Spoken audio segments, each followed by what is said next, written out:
What's going on, guys? Sports Runs on Diesel back at you here with another episode, and we're here to talk about week 4 of the NFL season. And first off, we want to talk about Bill O'Brien being fired, who was a coach from 2014 to 2020 and was the acting general manager of the team in this season as well, here in the year 2020. Now he is fired and is finally gone, even though I expect him to be fired at the end of last year, because in his 6 NFL coaching seasons, he has had nothing but, he's had good, decent seasons. 4 out of those 6 seasons, he led the teams to the playoffs. But the problem with that is they didn't go anywhere in the playoffs. They would either lose in the wild card round or the divisional round. And, I mean, I'll just go through the list here. 2014, they didn't even play in the playoffs. 2015, they lost in the wild card to Kansas City 30-0. 2016, lost to New England in the divisional round 34-16. 2017, didn't even qualify for the playoffs. 2018, lost in the wild card to the Colts 21-7. And in 2019, last year, they had that big monster lead against Kansas City in the divisional round, and they ended up losing by 20, 51-31. So I think a lot of people are relieved to see Bill O'Brien is gone from the Houston Texans. And according to the owner, the Houston Texans owner, they are not scheduled to hire a new coach or a new general manager until after the NFL season. So the vice president of operations, it will be the acting general manager for the Houston Texans. And then I think whoever the offensive coordinator is will be the coach for the Houston Texans. So, but there are other coaches on the NFL chopping block. Matt Patricia of the Detroit Lions. His Detroit Lions are 1-3 to start the NFL season. And if he doesn't get this team out of a slump and get them into some winning ways here, he's on the chopping block.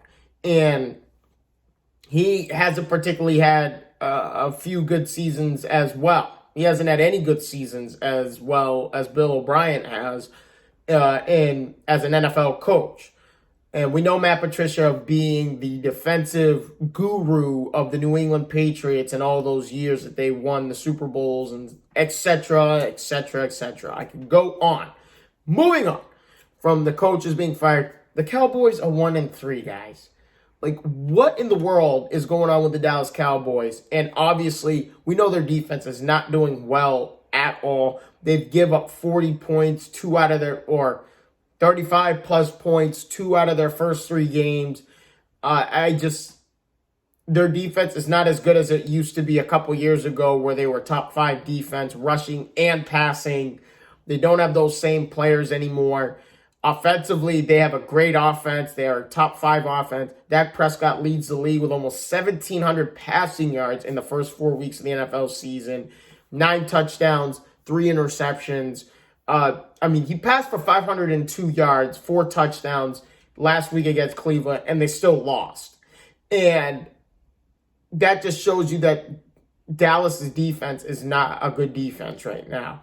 And it's almost like the Atlanta Falcons defense that gives up just as many points. But Dak Prescott, they got to utilize Ezekiel Elliott more. Ezekiel Elliott is 11th in rushing right now in terms of rushing yards for the season. He's 11th. He's not even in the top 10. I mean, literally, Kyler Murray has 12 more rushing yards than Ezekiel Elliott. And what makes this Dallas Cowboys team so good is the run game. Their offensive line has been so good for many, many years. We know those years with DeMarco Murray and him going off for a lot of multiple touchdown seasons, multiple 1,000-yard seasons, 2,000-yard season once. So it's like you got to go to your strengths. And the running game has always been a strength for Dallas. That opens up the passing game. But the last couple seasons, Dallas has been very aggressive throwing the football. Now, I'm not saying that's a bad thing. It's today's NFL. But players are passing more than they ever did before. But nowadays, I mean, you got to go to your strength, and that's Ezekiel Elliott. And I understand you have Amari Cooper, you have Michael Gallup, you have all these weapons at the wide receiver spot. CeeDee Lamb, who's an emerging star. And you got to go to your strengths, and that opens up the passing game, and that'll make this team it'll make defenses more honest against them, because now you got to respect the run. And I mean, teams come in respecting the run, but at the same time, though, it's like the last couple seasons, you're like, oh, Dak Prescott's just going to throw 40, 45, 50 times, and we just got to play zone defense and hope he makes a mistake and throws interceptions and stuff. But to think that the Cowboys are 1-3, and the Philadelphia Eagles lead the division, the NFC East division is been atrocious the last few years. The Philadelphia Eagles won the division last year with a 9-7 record. They shouldn't have made the playoffs. They did make the playoffs because the Dallas Cowboys couldn't win their last game of the regular season. So with that being said, like I said, the Eagles are 1-2-1 on the season, and they lead the division. You got two teams that are 1-3, and then you obviously have, the Giants, who are 0-4.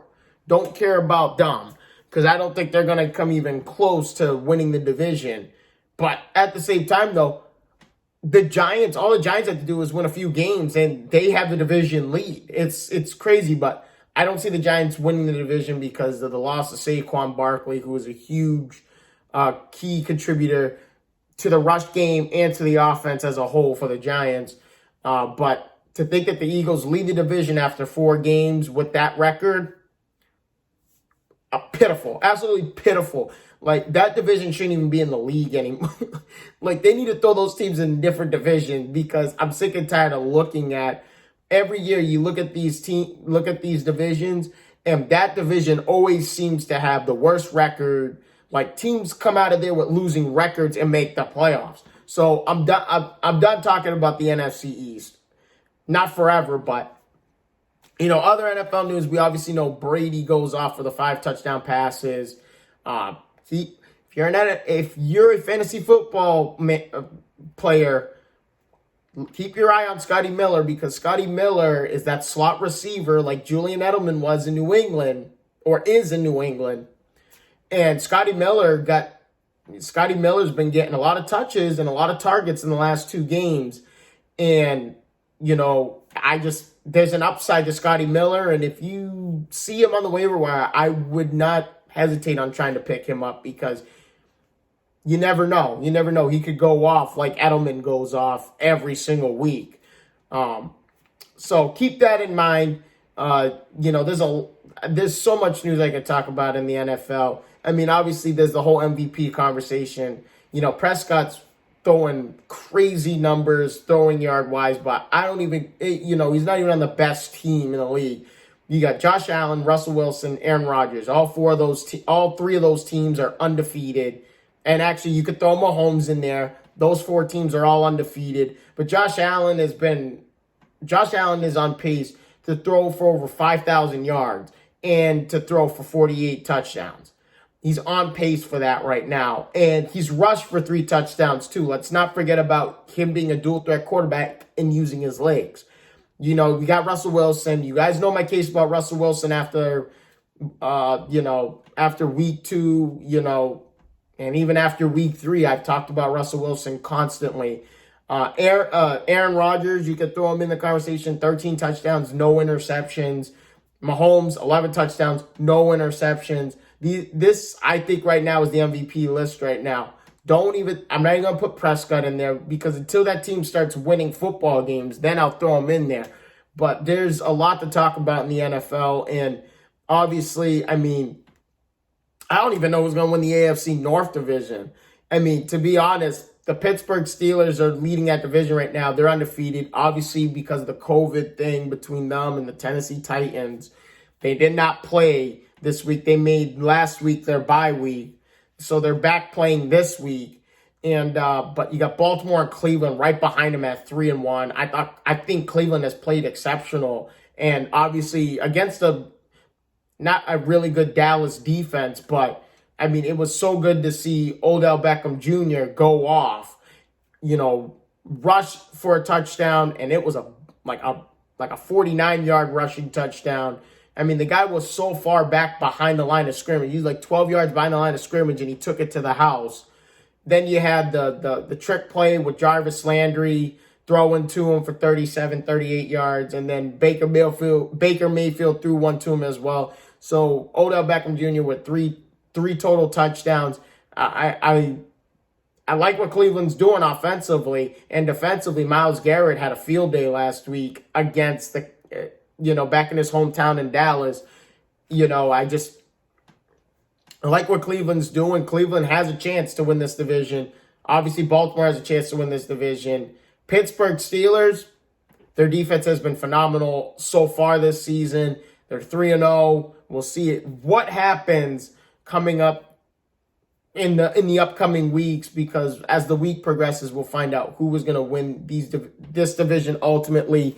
But it's just like, I don't even want to talk about any of the other divisions, because it's like, honestly, if there's any other division to talk about, it would be the NFC South. You got the Panthers at 2-2. You got the New Orleans Saints at 2-2, which was kind of surprising that they're 2-2 through they lost to the Raiders, but the Raiders have been playing well.